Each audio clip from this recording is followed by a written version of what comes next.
Hi everyone and welcome to blog 32 of Tackle the Feelings Before the Behaviour. And today's blog I'm going to be entitling, What is the Tackle the Feelings Before the Behaviour approach? And I think a lot of you have probably picked up all the stuff that I'm doing, the emotional regulation stuff and teaching kids how to manage emotions, teaching people how to validate emotions, work with their emotions and to understand the different emotions. But I think I haven't done such a great job yet of really explaining why I've chosen this approach and why I'm focusing so heavily on feelings and emotions. And that's what this blog is today. And I haven't planned it like I normally plan my other blogs so to the T, because I think this is something that comes from a place of passion for me. It's something that I have always been able to do, this work with emotions, see emotions in other people. I'm a highly empathic person, and I'm very intuitive, and I haven't always known what to do with that, and I haven't always known what to do with people not seeing the world how I've seen it. And I realize that we all have differences for a reason, and my reason in this is that I think that I get to see this a bit easier than a lot of other people, and I really feel strongly about trying to teach you how to see things in this way, how to work with your emotions in a positive way, how to work with yourself, how to get to know yourself, how to be in relationships that are not triggering to you, to be in situations that are not so triggering, which is bringing up so much for you all the time, where we feel that we are not in control of our emotions. A lot of people know about the mind, body, and spirit connection, that our minds and our bodies are so linked. What spirit is, the way I see spirit, is that emotional side of yourself. We all have a very strong emotional part of us. We all feel. We all have a group of emotions, which I'm calling core emotions. I'm agreeing with that label, but you can call them whatever you like. Core is such a great word, C-O-R-E, the core, the inner core of something. That's such a great way to describe it, because it's that central emotion, and so many other emotions and experiences and things branch out like onion ring layers around each core emotion, and we all have those. And it's not black and white. We have lots of different emotions coming up in us every second of every day. The difference is that not everybody is able to recognize their emotions.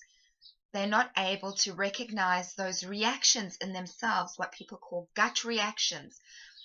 That feeling that you get, that tightness in your chest, that dread before you have to do something, that real lethargy when you're feeling really low and sad, all of that stuff that comes up for you whether you like it or not, that a lot of us just push down, that is our internal guidance system. That is one of the most powerful guidance systems that you have at your fingertips, that nobody can take away from you. So what I'm trying to do in this approach is teach people how to reconnect with that side of us again, how to incorporate our emotions into our life, into our thinking, and into our behavior, how we can get that balance happening between our thoughts, our actions, and our feelings, and make them all in alignment with what we really want for ourselves and who we really are as people. And I'm doing this in a way that teaches you how to help your children. I want you to be able to see this not only for yourself and for your own healing and understanding your past childhood trauma, but I would like people to understand the role of emotions in childcare, in those early years when you're teaching children all about the world and how to be in it. This is the most neglected step in parenting. It's something people don't really know about. There's so much research, there is so much backing this up to say that we need emotional regulation and we need that attachment or bond relationship between parent or primary caregiver and the child for the child to have healthy development. And so as a parent, you wanting to learn how to do that for your child. As a person and an individual, you're wanting to do that for yourself, for your inner child. I do have some blogs on the inner child, about the 6 core emotions, and about emotional regulation and what all that is. So please go onto my channel and check out my videos and get a bit more of an explanation about those things if you need it. I wanted to talk about tackle the feelings before the behavior in a way that's just very informal to you and how I see it, because I believe this is a lifestyle change for people. It's not just an approach. I'm calling it an approach. I'm calling it a parenting approach, but it's a lifestyle change. It's about seeing your own emotions. It's seeing your reactions a bit differently. If you understand the 6 core emotions, you can unpack a journey to each overreaction or trigger when you get really upset and unable to let something go. If you follow your emotions down the yellow brick road to that original emotion, you will find your trauma. If you experience that trauma, if you allow that trauma to be in your life, if you allow yourself to sit in pain or to sit in fear or to sit in whatever difficult experience and emotion comes up, to allow yourself to revisit those memories when you felt that way before as a child, to really express yourself, to talk about those painful emotions, whatever it takes to just be with those emotions. Once you have processed that, once you have allowed these feelings and as an adult learned how to accept that in your life, learned how to integrate those emotional experiences that you weren't able to as a child, it releases. There's no reason for that trauma to stay inside you anymore. Similarly, with children, if they are acting out and they are being so angry and so defiant and so aggressive all the time, and you understand that that anger is not about anger, it's about fear because something's been going on, there's been a change, maybe there's something going on for them physically, or maybe there's been something that's happened in your home that's made them feel unsafe in the world, something like that. And if you're able to recognize that this is fear, or if you're able to recognize that your child is sad and you're able to teach them by being with them in their difficult emotions without trying to change it, you teach them by validating emotions. You do this with friends, with partners, with strangers. Let people feel what they feel. That's what this approach is.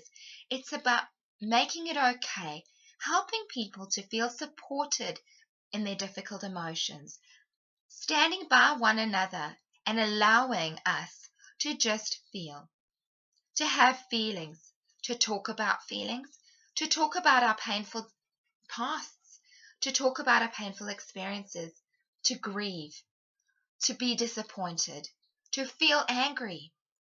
Whatever comes up for us, this is about really being able to recognize the feelings and making it your mission to understand why people are behaving the way that they are.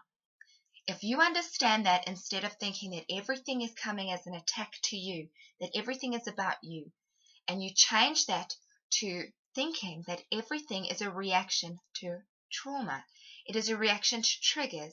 Every time we are getting really upset, we're having an overreaction, we are really frightened about something, we're really insecure, we're jealous, we're trying to escape, we're taking substances, we're developing mental illness.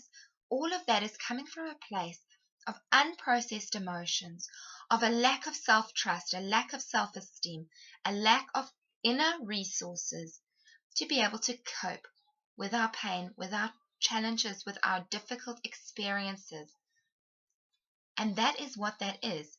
The more we understand emotions, the more we understand our own emotions and start to reparent ourselves, give ourselves what we need, what we never had as children, or alternatively start to give our children what they need to understand emotional needs, to see the feelings before we hit the behavior. We understand that there is no wrong way to feel, that everybody feels what they feel, and that is okay, that is right. Children, babies, everybody feels what they feel. If that becomes your lifestyle change, if you accept that, if you work on yourself enough to be able to be around difficult emotions, because the reason you're not able to be around them is because they're bringing up your own painful emotions, they're bringing up your own stuff. So you need to work on your own stuff in order to be able to help other people through theirs. We all have one responsibility, and that is to ourselves. We have a responsibility to work on ourselves, to try and give ourselves the best shot we have. That's what Tackle the Feelings before the behavior is all about. It's about helping you to understand emotional regulation, that pretty much all of us have not been regulated efficiently. And I mean those people who are already parents of adult children. It's a generational thing that has been happening for centuries. Centuries. There's no blame and shame here. There's just understanding. And it's painful. It's painful to see your parents in a negative light. Even if they were abusive, it's still painful to think of yourself as hurting them. And that is because your parents are not black and white figures. They are not all bad or all good. You love them, and you will always love them no matter what they do to you, and it's vice versa as well. Deep down, some people will have parents that it looks like they don't love their children, but that is all about them, and that is all about you. You know, we do love our children and parents. There's that love, that bond that is very important, and we don't give enough importance to the role that this parenting relationship has played in our life, to our own ability to cope with things and our coping mechanisms and our coping skills and everything. We just want to be happy, and we're so desperate to pretend that we're happy because nobody can be around us when we're not. You do find your best friends and all of that, we're not all that way, but most of the time, we've all learned that society is not very forgiving on us when we're struggling to get up in the morning, or when we're grieving, or when we're in a really bad mood. So my blog today is to explain this, because it's so dear to my heart, this approach. This has been healing for me and my childhood issues and problems and trauma. And in my work with other clients, I work with families and kids, and I teach this approach. This is the most effective approach I have when I work with families. It works. It helps you to see things from different perspectives, and that's what I'm hoping to do here. So I'd like you to ask questions, because I feel that it's really important that you get this. And if you're not asking me questions, ask yourself those questions and look up the answers. Look up emotional regulation. Look up parenting and attachment. Look up the core emotions and shame and anger and disgust and fear and sadness. Make sure you are familiar with these emotions, not just the basic effects, but what you need when you feel them. What do people need? How do people react? How do they experience it in their bodies? What does sadness do? How does it benefit us? What does fear do? How does it benefit us? Really make yourself familiar. So I hope that's been helpful, and I wish you all the best on your journeys, parenting or inner healing journeys, or just gathering information. So have a wonderful day and take care. Bye.